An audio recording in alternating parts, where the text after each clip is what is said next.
Hi hello ఎలా ఉన్నారు అందరూ? తెలుగు గేట్ ఛానల్కి స్వాగతం. మా వీడియో మీకు నచ్చితే like share subscribe Telugu gate channel. ఇక్కడ వచ్చేసి నేను కారం కొట్టించడానికి మిరపకాయలు తెప్పించాను. సంబార్ కారం ఒకటి కొట్టించాలి, అలానే గొడ్డు కారం కూడా కొట్టించాలి. 2 రకాల కారాలు కొట్టించడానికి మిరపకాయలు తెప్పించాను. మిరపకాయలు వచ్చేసి 341. ఇవన్నీ కూడా శుభ్రంగా తుడుచుకుంటూ తొడాలు తీస్తాను. తొడాలు తీయటం మొత్తం అయిపోయిన తర్వాత మిరపకాయలు ఎండబెట్టేసి 1 డేనో లేకపోతే 2 డేనో మనకి ఎండ అక్కడ కాసిన దాన్ని బట్టి కాయలు అయితే బాగా ఎండేదాకా ఎండబెట్టాలి. ఇప్పుడు గొడ్డుకారానికి అయితేనేమో అలానే కారం కొట్టించుకొచ్చుకోవచ్చు. సాంబార్ కారం కనుకైతేనేమో దాంట్లోకి మసాలాలన్నీ తీసుకొచ్చి ఏపి మసాలాలన్నీ వేపాలి. కాయలలో ఏపే పని ఏముండదు. ఒకప్పుడంటే సాంబార్ కారం కొట్టించాలంటే కాయలు ఏపేవాళ్ళు, అందరూ ఏపేవాళ్ళు. నేను కూడా గతంలో అయితే ఏపేదాన్ని. ఈ మధ్య కాలంలో అయితే ఏపట్లేదు. ఏపితే కలర్ తగ్గుతుంది కారం, అందుకని చెప్పేసి ఏపకుండా అలానే కారం కొట్టించుకొస్తున్నాను. టేస్ట్ బాగుంటుంది, స్మెల్ కూడా బాగానే ఉంటుంది. ఈ మధ్య కాలం అంటే ఇదేదో 1 year 2 years ఏం కాదులే, ఒక 15-16 ఏళ్ల బట్టే అలా మిరపకాయలు ఏపకుండా కారం కొట్టించుకొస్తున్నాము. టేస్ట్ బాగానే ఉంటుంది. కలర్ కూడా సంవత్సరం మొత్తం కలర్ ఉన్నా, అది కారం నిలవ ఉన్నా కూడా కలర్ కూడా అలానే ఉంటుంది. కొంచెం ఉప్పు తక్కువ పోసుకోవాలి, ఎందుకంటే ఉప్పు మరీ ఎక్కువ పోస్తే ఏమవుతుందంటే కలర్ కూడా మారే అవకాశం ఉంటుంది. కాబట్టి కొంచెం ఉప్పు తక్కువ పోసుకొని కొట్టించుకొచ్చుకుంటే కాయలు వేపకుండా బాగానే ఉంటుంది కలరు. ఇక్కడ వచ్చేసి మిరపకాయలన్నీ కూడా తొడాలు తీయటం అయిపోయింది. వేస్ట్ కూడా చాలానే వచ్చింది. తొడాలు కానివ్వండి, దాంట్లో కొన్ని తాలుగాయలు వస్తాయి, అలానే కాటెక్కాయలు అని ఉంటాయి. అవి అంతా కూడా వేస్ట్ చాలా వచ్చింది. గింజలు కూడా చాలా వేస్ట్ పోతాయి. వేస్ట్ పోవటం అంటే వాళ్ళు తొక్కకొస్తారు కదా గట్టిగా బస్తాలు, అది తొక్కినప్పుడు ఏమవుతుందంటే దాంట్లో కాయలు పగిలిపోయే అవకాశం ఉంటుంది. అవంతా కూడా వేస్ట్ చాలా వచ్చింది. 3/4 కిలో దాకా వేస్ట్ వచ్చింది. ఆ తర్వాత వచ్చేసి కాయలన్నీ కూడా ఇలా ఎండలో పెట్టాను. ఎండలో 1 డే కానీ లేదంటే 2 డే అక్కడ ఎండ కాసిన దాన్ని బట్టి కరివేపాకు తీసుకున్నాను. కరివేపాకు మన ఇష్టం, ఎంత కరివేపాకు దొరికితే అంత వేసుకోవచ్చు. ఎక్కువైనా వేసుకోవచ్చు, మనకి ఎక్కువ దొరకలేదు అంటే తక్కువైనా వేసుకోవచ్చు. మనకి అక్కడ అవకాశాన్ని బట్టి వేసుకోవచ్చు. ఎంత వేయాలని ఏముండదు కరివేపాకు మాత్రం. ఆ తర్వాత వచ్చేసి ఇక్కడ జీలకర్ర వచ్చేసి 1/2 kg తీసుకున్నాను. నేను సాంబార్ కారం కొట్టించేది కాయలు 2.5 కిలోలు అలా ఉన్నాయి. 2.5 కిలోల కన్నా కూడా కొంచెం మిరపకాయలు తక్కువే ఉన్నాయి, అందుకని 1/2 kg పోసాను. 1/2 kg జీలకర్ర, 1/2 kg వచ్చేసి ధనియాలు అలా పోస్తున్నాను. కేజీ ఉప్పు పోసాను. కాకపోతే ఏంటంటే ఇంత కేజీ లెక్కలో చెప్పాలి అంటే కేజీ మిరపకాయలు కనుక అయితే 1/4 కిలో జీలకర్ర, 1/4 కిలో వచ్చేసి ధనియాలు, 3/4 కిలో లేదా 1/2 kg వచ్చేసి ఉప్పు వేసుకుంటే సరిపోయిద్ది. మెంతులు అంటారా మీ ఇష్టం, 100 గ్రాములైనా వేసుకోవచ్చు, లేదంటే 50 గ్రాములైనా వేసుకోవచ్చు. మెంతులు ఇంత వేసుకోవాలని ఏం లేదు, కానీ జీలకర్రను కొంచెం ధనియాలు ఈ 2 వేసుకుంటే పర్ఫెక్ట్గా సరిపోయిద్ది. ఇక్కడ వచ్చేసి ధనియాలు తీసుకున్నాను. ధనియాలు కూడా నా 2 కిలోల కన్నా ఎక్కువ మిరపకాయలు ఉన్నాయి కాబట్టి ధనియాలు కూడా 1/2 kg ధనియాలు తీసుకున్నాను. 1/2 kg ధనియాలు కూడా బాగా వేగిన తర్వాత, ఏదైనా సరే వేగాలి, అంత వేగకుండా తీస్తే ఏంటంటే మనకు కారం మంచి స్మెల్ రాదు. ఇక్కడ వచ్చేసి 1/2 kg ధనియాలు అలా తీసుకున్నాను. ఉప్పు వచ్చేసి మాత్రం నేను 2 కిలోల కన్నా కూడా కొంచెం మిరపకాయలు ఎక్కువ ఉన్నాయి. ఉప్పు వచ్చేసి నేను కేజీ వేస్తున్నా. చాలామంది ఏంటంటే కేజీ వేసుకుంటారు ఉప్పు, అంత వేయట్లేదు నేను. ఎందుకంటే మనం రైస్లోకి తినటానికైతేనే కొంచెం ఉప్పు ఎక్కువ వేసుకోవాలి. ఇడ్లీలోకి దోశల్లో కూడా ఉప్పు సరిపోయిద్ది, ఎందుకంటే కారంలో మనం వేసే ఉప్పు ఆల్రెడీ మనం దోశల్లోనూ ఇడ్లీల్లో కూడా ఉప్పు వేస్తాం కాబట్టి వాటిలో ఉప్పు సరిపోయిద్ది. రైస్లోకి అయితే సరిపోదు. రైస్లో తినేటప్పుడు కొంచెం ఉప్పు కలుపుకుంటే సరిపోయింది. ఒక డబ్బాలోకి తీసుకొని ఇక్కడ వచ్చేసి కరివేపాకు అలా వేపుతున్నాను.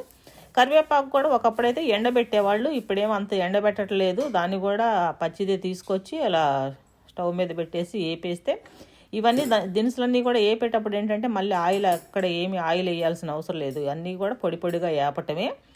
ఇది కూడా బాగా వేగిన తర్వాత దీన్ని కూడా తీసేస్తున్నాను. తీసేసిన తర్వాత మెంతులు వచ్చేసి ఒక 150 గ్రాముల మెంతులు కూడా మంచి స్మెల్ కలర్ వచ్చేంత వరకు కూడా మెంతులు వేపాలి. 2.5 కిలోలు కాబట్టి మెంతులు కూడా కొంచెం 150 గ్రాముల దాకా అలా వేసాను. కొంతమంది ఏంటంటే 150 గ్రాముల మెంతులు కూడా వేసుకోరు, కొంచెం తగ్గిస్తారు. ఇంకొక గుప్పెడు మెంతులు తక్కువ వేసుకుంటారు. ఎక్కువ వేసుకోవటం వల్ల బాగానే ఉంటుంది, స్మెల్ బాగానే ఉంటుంది అని చెప్పేసి, టేస్ట్ బాగానే ఉంటుంది, స్మెల్ బాగానే ఉంటుంది. నేను కొంచెం ఎక్కువ వేసాను మెంతులు కూడా. ఇవన్నీ కూడా వేగిన తర్వాత ఇవి కూడా తీసేసి, ఇప్పుడు వచ్చేసి ఉప్పు, కలర్ అయితే ఇలా రావాలి. ఇలా వచ్చిన తర్వాత ఇంక ఇది కూడా ఆపేసాను. ఆపిన తర్వాత ఇప్పుడు వచ్చేసి కళ్ళుప్పు ఒక ప్యాకెట్ పోస్తున్నాను. అంటే అది 1 kg ఉంటుంది. దీన్ని వేపటం అంటే ఏం లేదు, దీంట్లో కొంచెం తడిగా ఉంటుంది. తడిగా ఉంటుంది కాబట్టి కొంచెం ఆ తడి పొయ్యేంత వరకు అంత పెద్ద ఎక్కువసేపు దాన్ని వేపాల్సిన అవసరం లేదు. అవన్నీ వేపిన తర్వాత వేడిగా ఉంటాయి కాబట్టి అవన్నీ కూడా ప్లేట్లో పోసి కొంచెం సేపు ఒక 5 మినిట్స్ లేదంటే ఒక 15 మినిట్స్ అలా ఆరబెట్టేసి అవన్నీ కూడా ఆరిపోయిన తర్వాత ఒక క్యాన్లోనో లేకపోతే పప్పు డబ్బాలోనో పోసుకొని తీసుకెళ్తే మిల్లు దగ్గరికి వాళ్ళు కారం పట్టిస్తారు. ఎల్లుల్లి వచ్చేసి కేజీ తీసుకున్నాను. ఎల్లుల్లి కూడా కొత్తవి ఇప్పుడే స్టార్టింగ్ వస్తున్నాయి కాబట్టి స్టార్టింగ్లోనే అవి కొంచెం నెమ్మగా ఉన్నాయి. ఎల్లుల్లి నెమ్మగా ఉన్నాయి కాబట్టి అవన్నీ కూడా కొంచెం గర్భాలు ఒలిసి ఆరబెట్టాను. ఆరబెట్టడం అంటే ఎండలో పెట్టకుండా కొంచెం నీడని పెట్టాను. నీడని పెడితే అవన్నీ కూడా ఆరిని. ఇంకా నేను ఇవి వలవలేదు, ఒలిసిన తర్వాత మళ్ళీ వీడియో ఉంది. ఇవి ఎలాగో తీస్తున్నాను కదా వీడియో అని చెప్పేసి పెట్టాను.